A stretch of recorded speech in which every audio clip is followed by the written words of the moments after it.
السلام علیکم دوستو، آج کی ویڈیو میں جو حدیث میں آپ لوگ کے سامنے بیان کرنے جا رہا ہوں، اسی سننے اور دیکھنے میں ہم سب کی کامیابی ہے۔ نحمدہ ونصلی علی رسولہ الکریم، اما بعد فاعوذ باللہ من الشیطان الرجیم، بسم اللہ الرحمن الرحیم۔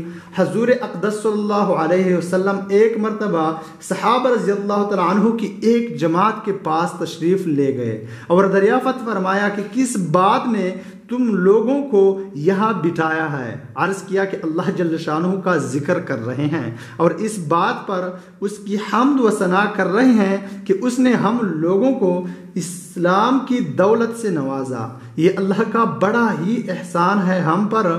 حضور صلی اللہ علیہ وسلم نے فرمایا، کیا خدا کی قسم تم صرف اسی وجہ سے بیٹھے ہو؟ صحابہ رضی اللہ تعالیٰ عنہ نے عرض کیا، خدا کی قسم صرف اسی وجہ سے بیٹھے ہیں۔ حضور صلی اللہ علیہ وسلم نے فرمایا کہ کسی بدگمانی کی وجہ سے میں نے تم لوگوں کو قسم نہیں دی، بلکہ جبریل علیہ السلام میرے پاس ابھی آئے تھے اور یہ خبر سنا گئے کہ اللہ جل شانہ تم لوگوں کی وجہ سے ملائکہ پر فخر فرما رہے ہیں۔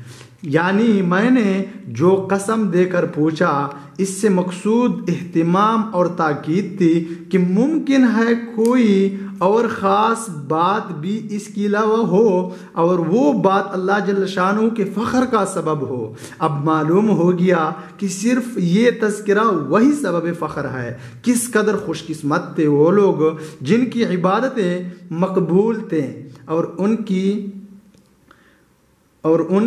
حمد و ثنا پر حق تعالی شانہ کے فخر کی خوشخبری ان کو نبی صلی اللہ علیہ وسلم کی زبان سے دنیا ہی میں معلوم ہو جاتی تھی۔ اور کیوں نہ ہوتا کہ ان حضرات کے کارنامے اسی کے مستحق تھے۔ ان کے کارناموں کا مختصر تذکرہ میں نے اپنی رسالہ حکایت صحابہ رضی اللہ تعالیٰ عنہم میں نمونے کے طور پر لکھ چکا ہوں۔ وآخر دعوانا الحمدللہ رب العالمین۔